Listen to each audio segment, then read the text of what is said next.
ನಮ್ಮನೆ ಯುವರಾಣಿ ಹೇ ನಮ್ಮನೆ ಯುವರಾಣಿ.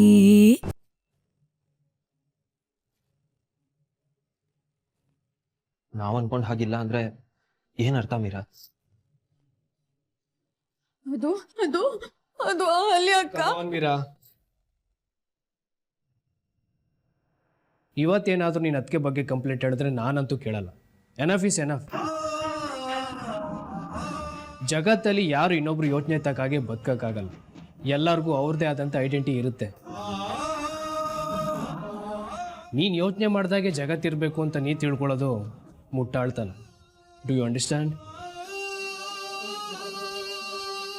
ಮೈದ್ನಾ, ಅವಳು ಏನು ಹೇಳ್ತಾಳೆ ಅಂತ ಸ್ವಲ್ಪನಾದರೂ ಕೇಳು. ಅಯ್ಯೋ, ಅದಕ್ಕೆ ಅವಳು ಕಂಪ್ಲೇಂಟ್ನ ಕೇಳಿ ಕೇಳಿ ಸಾಕಾಗೋಗಿದೆ. ಯಾವುದೋ ಒಂದು ಸಿಲ್ಲಿ ರೀಸನ್ನ ಇಟ್ಕೊಂಡು ಜಗತ್ತೇ ಪ್ರಳಯ ಆಯಿತು ಅನ್ನೋ ಥರ ಆಡ್ತಾಳೆ ಇವಳು. ಹೌದು ಕಣೋ, ಹೌದು. ನಾನಂತೋಳೆ. ಮೀರಾ, ಮೀರಾ, ಅಣ್ಣ ಹೋಗ್ಲಿ ಬಾ. ಇಲ್ಲ ಕಣ, ಸಮಥಿಂಗ್ ಇಸ್ ನಾಟ್ ರೈಟ್. ಕಾರಣ ಇಲ್ಲದೆ ಅವಳು ಕಣ್ಣೀರ್ ಹಾಕಲ್ಲ. ಅಣ್ಣ, ಇದ್ಯಾವುದೋ ಹೊಸ ನಾಟಕ. Don't worry. ಮೈದ್ನಾ, ಸರಿಯಾಗಿ ವಿಷಯ ತಿಳಿದೆ ಹಾಗೆಲ್ಲ ಮಾತಾಡಬಾರ್ದು. ಅವಳು ಏನು ಹೇಳೋದಕ್ಕೆ ಬಂದಿದ್ಲೋ ಏನೋ, ಅದನ್ನೂ ಕೇಳ್ದೆ ನನ್ನ ಎದುರುಗಡೆನ ಅವಳನ್ನ ಹರ್ಟ್ ಮಾಡಿದ್ದು ಸರಿನಾ? ನನ್ನ ಎದುರುಗಡೆ ಆಡ್ಕೊಂಡಿದ್ದಕ್ಕೆ ಅವಳಿಗೆ ಅವಮಾನ ಆದ ಹಾಗಿದೆ. ಅದಕ್ಕೆ ಹತ್ಕೊಂಡು ಹೋಗಿರ್ಬೇಕು.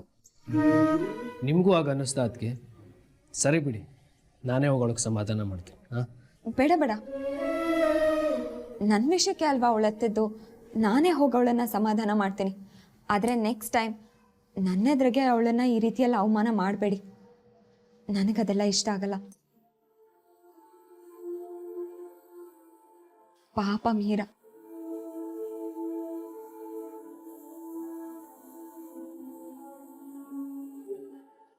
ಡಿಟ್ಟೋ ಅಮ್ಮನ ಥರನೇ. ಬೇರೆಯವ್ರಿಗೆ ಬೈದ್ರೂ ತನಗೆ ಬೈದ್ರು ಅನ್ನೋ ಥರ ಹರ್ಟ್ ಮಾಡ್ಕೋತಾರೆ.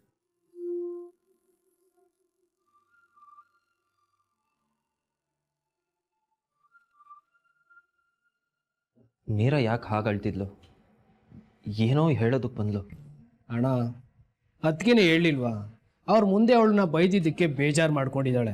ಐ ಆಮ್ ಶ್ಯೂರ್ ಯಾವ ಸೀರಿಯಸ್ ಮ್ಯಾಟ್ರೂ ಇಲ್ಲ. ಇವಾಗ ಅದಕ್ಕೆ ಹೋಗಿದಾರಲ್ಲ, ಮಗು ಥರ ಮುದ್ದು ಮಾಡಿ ಪ್ರೀತಿಯಿಂದ ಆಚೆ ಕರ್ಕೊಂಡು ಬರ್ತಾರೆ. ಹಾಂ, ನಾನು ಹೋಗ್ತೀನಿ ಕಣೋ, ಯಾಕೋ ನನಗೆ ಸಮಾಧಾನ ಆಗ್ತಿಲ್ಲ. ಅಣ್ಣ, ಅವರಿಬ್ಬರು ಮಧ್ಯೆ ಫ್ರೆಂಡ್ಶಿಪ್ ಆಗಲಿ ಅಂತ ನೀನೇ ತಾನೇ ಹೇಳಿದ್ದು. ಇವಾಗ ಅವ್ರ ಮಧ್ಯೆನೇ ಹೋಗ್ತೀಯಾ? ಅದಕ್ಕಿಂತ ಮುಖ್ಯವಾದ ಒಂದು ಕೆಲಸ ಇದೆ. ಬಾ ನನ್ನ ಜೊತೆ. ಏನು? ಸರ್ಪ್ರೈಸ್. ಬಾ ನನ್ನ ಜೊತೆ. ಬಾ ಅಣ್ಣ.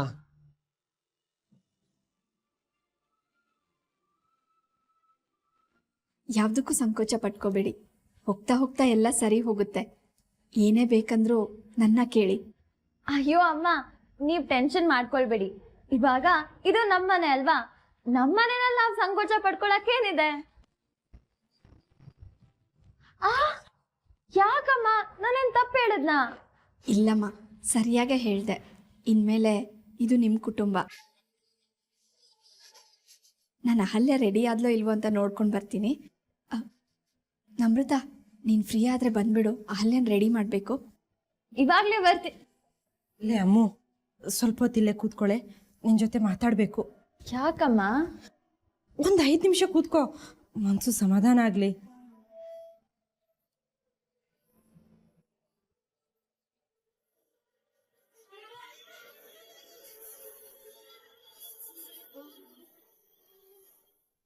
ಅಮ್ಮ, ನಮ್ ಲೈಫ್ ಹೇಗ್ ಚೇಂಜ್ ಆಗೋಯ್ತಲ್ವಾ?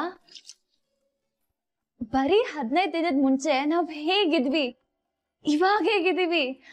ಇಂಥ ಒಂದ್ ದಿನ ಬರುತ್ತೆ ಅಂತ ಕನ್ಸಲ್ಲೂ ಯೋಚಿಸಕ್ ಆಗ್ತಿರ್ಲಿಲ್ಲ ಅಲ್ವಾ? ನಿಜ ಕಣೆ, ನಿಮ್ಮ ಅಕ್ಕನ ಆಫೀಸ್ ಕೆಲಸ, ದೇವಸ್ಥಾನಕ್ಕೆ ಹೂ ಕಟ್ಟೋದು, ಟ್ಯೂಷನ್ ಮಾಡೋದು, ಇಷ್ಟರಲ್ಲೇ ಜೀವನ ಮುಗ್ದೋಗತ್ತೆ ಅಂತ ಭಯ ಆಗಿತ್ತು ನನಗೆ. ನಿಮ್ಮಿಬ್ಬರ ಜೀವನದ್ದೇ ಚಿಂತೆ ಆಗಿತ್ತು ಕಣೆ ನನಗೆ.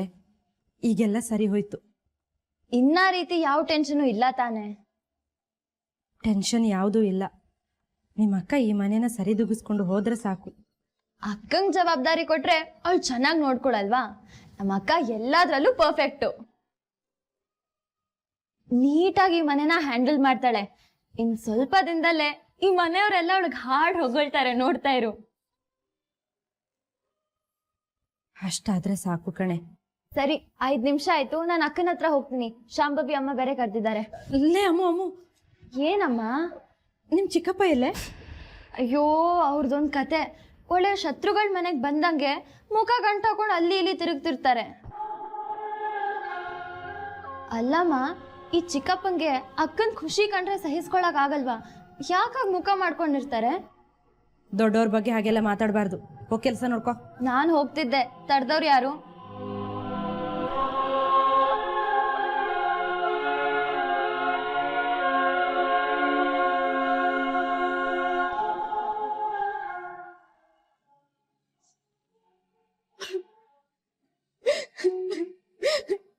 ನಾನು ಅನ್ಕೊಂಡಿದ್ದೆ ಸರಿ,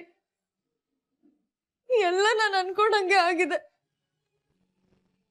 ಅಕ್ಕ ನಮ್ ಜೊತೆ ಮೈಂಡ್ಗೆ ಮಾಡ್ಬಿಟ್ರು.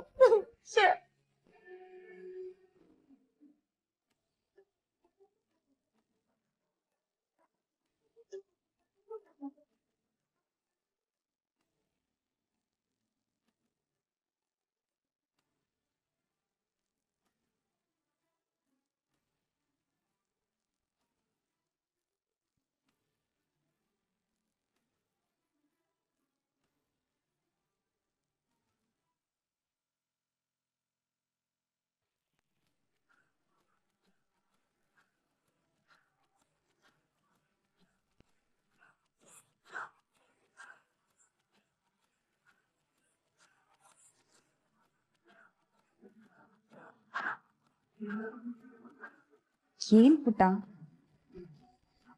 ಹುಡ್ಗರ್ ಜೊತೆ ಮಾತಾಡ್ತಾ ಹೀಗ್ ಅಳ್ತಾ ಬಂದ್ಬಿಟ್ರೆ ಪಾಪ ಅವ್ರ ಮನ್ಸು ಎಷ್ಟ್ ನೊಂದ್ಕೋಬೇಡ ಹೇಳು. ಅವ್ರು ಸಾಕಿರೋ ಕೋತಿ ಹತ್ರ ಅವ್ರಿಗೆ ತಡ್ಕೊಳಕ್ ಆಗಲ್ಲ ಪುಟ್ಟ.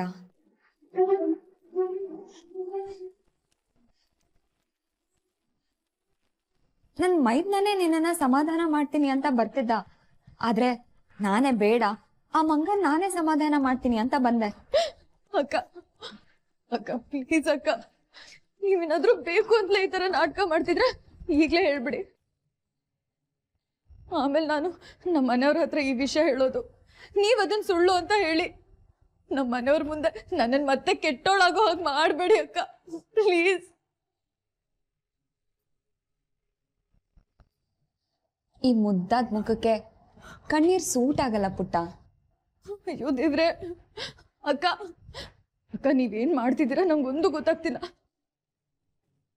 ಪ್ಲೀಸ್ ಅಕ್ಕ, ಈ ಆಟನ ಇಲ್ಲೇ ನಿಲ್ಸ್ಬಿಡಿ.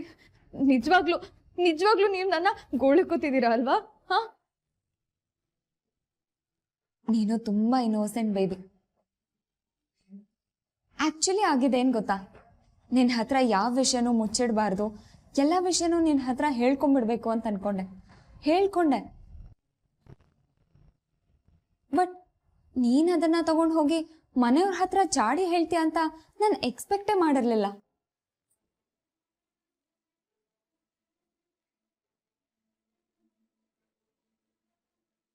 ಹ್ಞೂ ಕಣೆ, ಗಾಬರಿ ಆಗೋಯ್ತು. ನೀನಲ್ಲಿ ಹೋಗಿ ಏನೇನು ಹೇಳ್ತೀಯೋ ಅಂತ ನೀನ್ ಹಿಂದೆ ಬಂದೆ. ವಾಟ್ ಇಸ್ ದಿಸ್ ಪುಟ್ಟ, ನೀನ್ ನನ್ಗೆ ಥ್ಯಾಂಕ್ಫುಲ್ ಆಗಿರ್ಬೇಕು. ಹೀಗ್ ಚಾಡಿ ಹೇಳ್ಬಾರ್ದು. ಯಾಕೆ ಹೇಳು? ಯಾಕಂದ್ರೆ ನೀನೀಗ ನನ್ ವಿರುದ್ಧ ಚಾಡಿ ಹೇಳಿದ್ರೆ ಒಂದ್ ಸೆಕೆಂಡ್ ನಿಮ್ ಮನೆಯವ್ರು ಯಾರು ನಿನ್ನನ್ನ ನಂಬ್ತಾ ಇರ್ಲಿಲ್ಲ. ಒಂದ್ ಸೆಕೆಂಡ್ ಅಮ್ಮ ಅನ್ಕೊಂಡಿರೋ ನನ್ ಮೈದನ ನಿನ್ಗೆ ಬಾಯಿಗೆ ಬಂದ ಹಾಗೆ ಬೈದಿರೋನು. ನಿನಗ್ ಗೊತ್ತಿರೋ ಸತ್ಯ ಹೇಳಿನೂ ಕೂಡ ಯೂಸ್ ಆಗದೆ ಹೋಗಿರೋದು. ಅದಕ್ಕೆ ಪುಟ್ಟ ನಾನ್ ನಿಂಗೆ ಹೇಳ್ತಿರೋದು, ನಿನ್ಗೆ ತುಂಬಾ ಬುದ್ಧಿವಂತಿಕೆ ಇದೆ, ಆದ್ರೆ ತಾಳ್ಮೆ ಸಹನೆ ಇಲ್ಲ. ಅದನ್ನ ಒಂದೆಷ್ಟು ಕಲ್ತ್ಕೋ, ತುಂಬಾ ಎತ್ತರಕ್ಕೆ ಬೆಳಿತ್ಯಾ. ಬುದ್ಧಿವಂತಿಕೆ ಇದ್ರೆ ಸಾಲದು, ತಾಳ್ಮೆ ಇರ್ಬೇಕು. ಒಂದ್ ವೇಳೆ ನಿನಗ್ ಗೊತ್ತಿರೋ ಸತ್ಯ ಅವ್ರ ಹತ್ರ ಹೇಳ್ದೆ ಅಂತ ಇಟ್ಕೋ, ಅವ್ರು ನಿನ್ನ ಹತ್ರ ಸಾಕ್ಷಿ ಕೇಳಿರೋರು, ಸಾಕ್ಷಿ ಏನ್ ಕೊಡ್ತಿದ್ದೆ?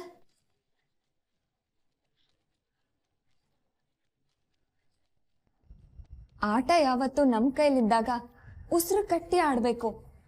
ಅದೇ ಆಟ ಎದುರಾಳಿ ಕೈಯಲ್ಲಿದ್ದಾಗ ಅದನ್ನ ನಮ್ಮ ಕೈವಶ ಹೇಗೆ ಮಾಡ್ಕೊಳ್ಳೋದು ಅಂತ ತಾಳ್ಮೆಯಿಂದ ಯೋಚಿಸ್ಬೇಕು.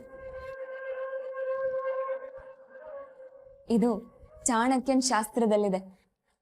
ನೀನ್ ಬುಕ್ ಓದೋದ್ ಕಡಿಮೆನಾ?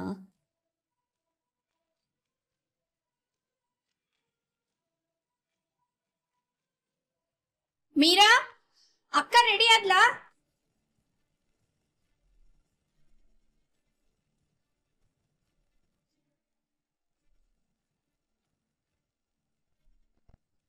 ಅಂದ್ಹಾಗೆ ಫಸ್ಟ್ ನೈಟ್ಗೆ ಯಾವ ಸೀರೆ ಉಟ್ಕೋಬೇಕು ಅಂತ ಹೇಳ್ದೆ?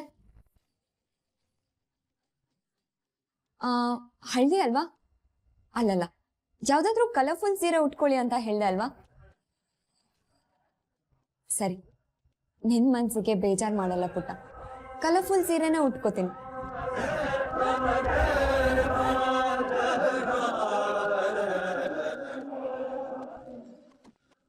ಅಲ್ಲಮ್ಮ, ನೀವಿನ್ನೂ ರೆಡಿ ಆಗಿಲ್ವಾ? ನನ್ನ ತಂಗಿ ನನ್ನನ್ನ ರೆಡಿ ಮಾಡ್ತಾಳೆ ಅಂತ ಕಾಯ್ತಾ ಇದ್ದೆ. ಆದ್ರೆ ಅವಳೇನೋ ಡೌಟಲ್ಲಿದ್ದಾಳೆ, ಅದಕ್ಕೆ ಸಮಾಧಾನ ಮಾಡ್ತಾ ಇದ್ದೆ. ಅವಳ್ದು ಯಾವಾಗಲೂ ಇದ್ದಿದ್ದೆ. ನಿಮ್ಮ ತಂಗಿ ಮತ್ತೆ ತಾಯಿ ಸಹಾಯದಿಂದ ನಾನೇ ರೆಡಿ ಮಾಡ್ತೀನಿ, ಬನ್ನಿಮ್ಮ.